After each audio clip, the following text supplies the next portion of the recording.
GM That's Atlanta Church. We want to start off by giving all glory and infinite praises unto Yahweh, Ba'ashem, Yahweh Shai, Ba'ashem, Kakodash. double honors to our apostles and the elders at Great Millstone, their teaching that who were. Salutations to the Akim throughout the four corners that are putting their life on the line. We came and we got in the season, out of season, and prophesy the gospel of Yahweh Ba'ashem Yahweh Shai. All right, we just wanted to come real quick and, do a quick exhortation and, just the understanding of, like, fighting through these curses, man. We're subject to pagans. With the times that we're in, certain jakes can get in the spirit of taking the play off, so to speak.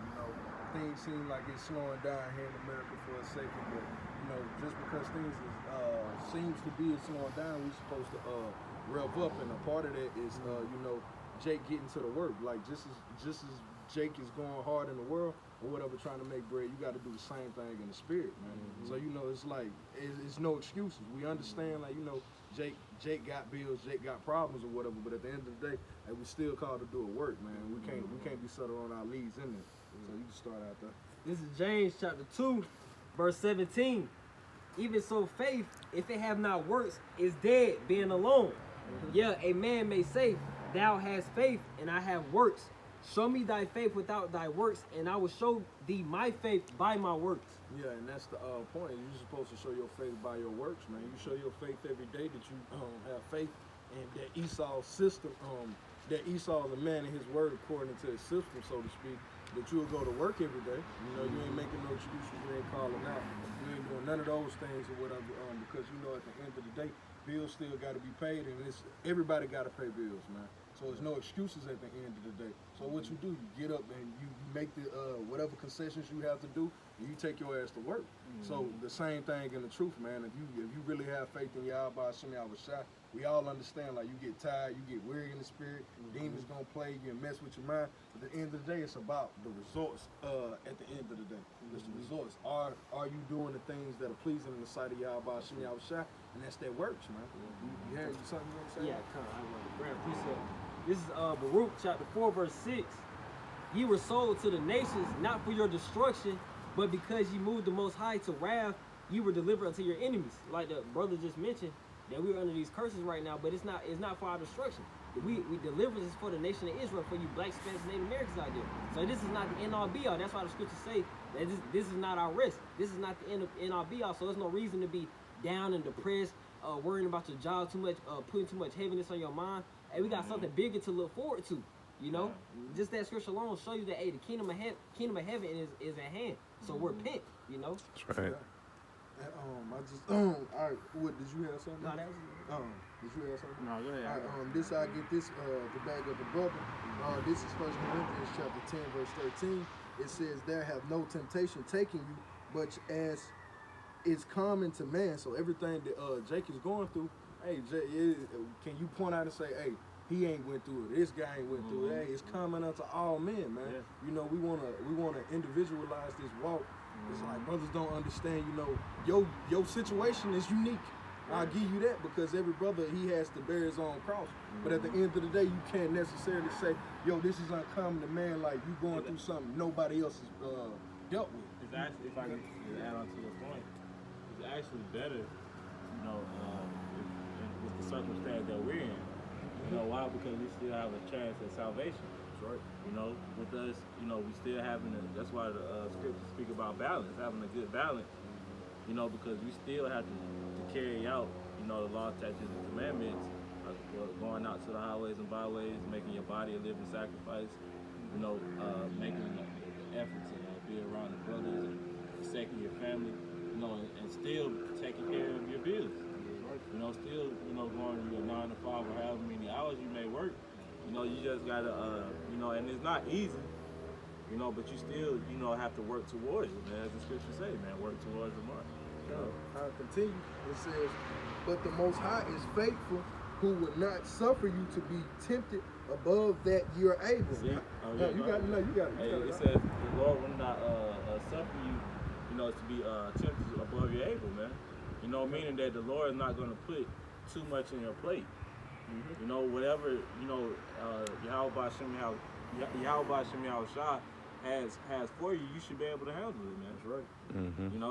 You should be able to look at the the bigger picture of the thing and realize what's actually going on, man. Yeah, it says the Most High is faithful. So the Most High is a man of His word. He's faithful. He's actually gonna hold up His end of the bargain. So we got to show that same faith in Him. It's like, yo, I know I'm catching hell right now, but the Most High is faithful. You said it, I'll be able to bear it. So you know what? I'm gonna bear it by anything, by whatever means, as in the sense of what I may have to add on to me or what I need to cut off from me or whatever. The Most High is faithful that He'll actually allow you to beat that situation if you put forth that the spirit towards Him in faith. Yep. This is 1 Corinthians 15 and 58. It says, therefore, my beloved brethren, be ye steadfast, unmovable, always abounding in the work of the Lord Yahweh Hashem Yahushua. For as much as you know that your labor is not in vain in the Lord. So like the brother was saying, hey, our labor isn't in vain. You know, everything that we're doing is for a purpose. You know, that's the difference between the men of the Lord and the rest of the people. That's right. We're pushing out, you know, the name of Yahweh Hashem Yahushua. That's a heavy lot, man. Exactly. It's not going to be easy, man. Exactly. You know, but we have to, as the scriptures tell us, was that in book of Sirach, the 44th chapter, you know, we have to look at the great men before us and see how their name is still being, you know, remembered in today's, but all because of their works, man. I believe, man. I got you. This is Baruch chapter 4, verse 27. Be of good comfort, O my children, and cry unto the Most High, for ye shall be remembered of Him that brought these things upon you. So as the brother just spoke about, those situations that you're going through, you know, the Lord wants you to cry unto Him. You know, that's you showing, that's you using wisdom because you figure how about Shema Shah, and that's you being humble. You know, reverencing His name, magnifying His name. Okay, and continuing on, it says verse 28. For as it was your mind to go astray from the Most High, so being returned, seek Him 10 times more. Going to that effort. This thing is not in vain. We're ultimately, you know, for these works that we're doing now, we continue and endure through all situations. We're going to be delivered. We're just not some regular niggas out here, man. You know. All right, well here, this is 2 Corinthians chapter 4, verse 16.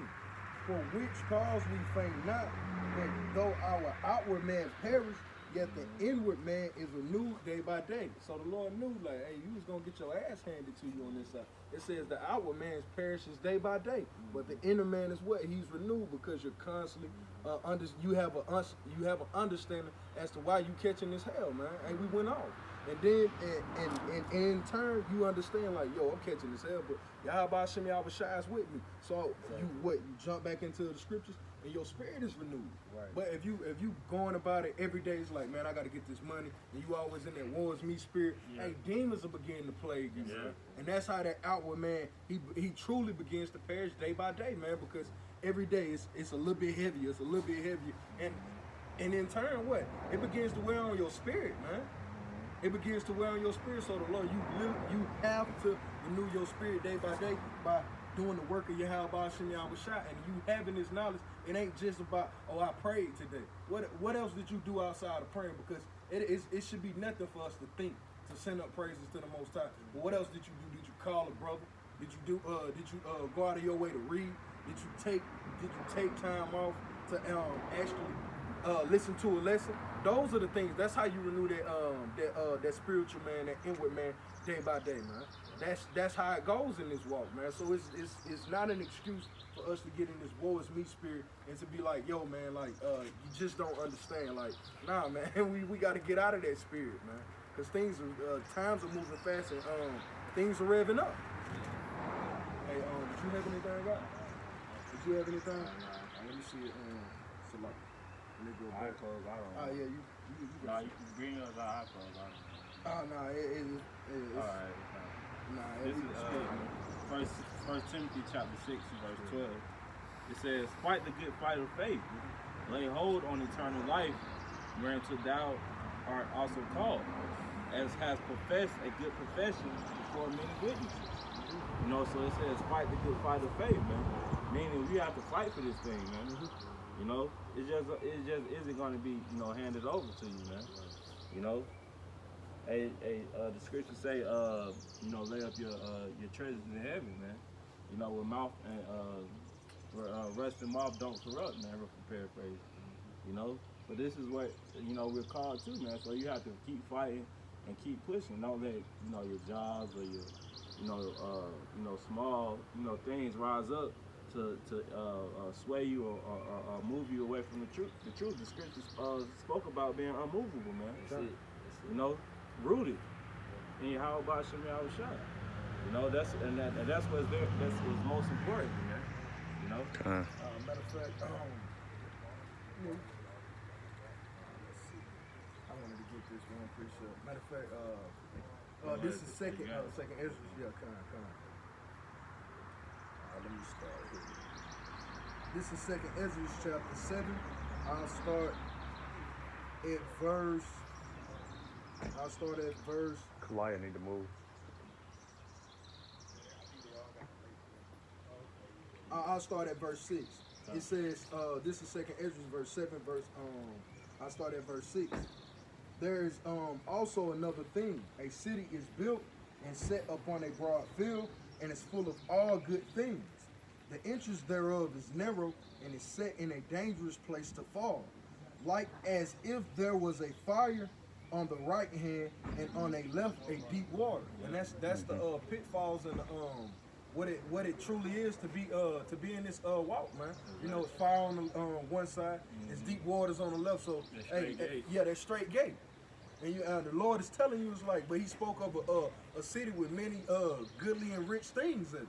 And that's what that's the city that we're headed to. Yeah. That's the journey that we're on. That's if I can add to your point. That's why I mentioned the bigger picture earlier.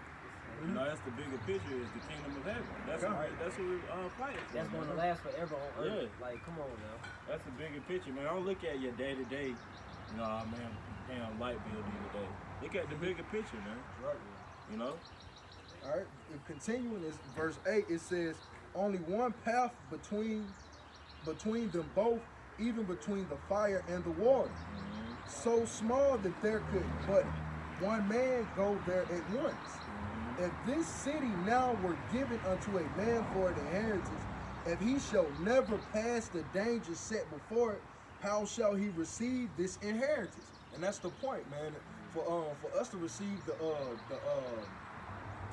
ultimate glory through the Spirit of Yahweh Shem Yahushua, we want to call ourselves rulers. We want to call ourselves the true Israelites, the true servants of Yahweh Shem Yahushua. We got to go through some things, man. Right. You think the Lord is going to put you up on a pedestal, and this is a pedestal that no man can knock you off of.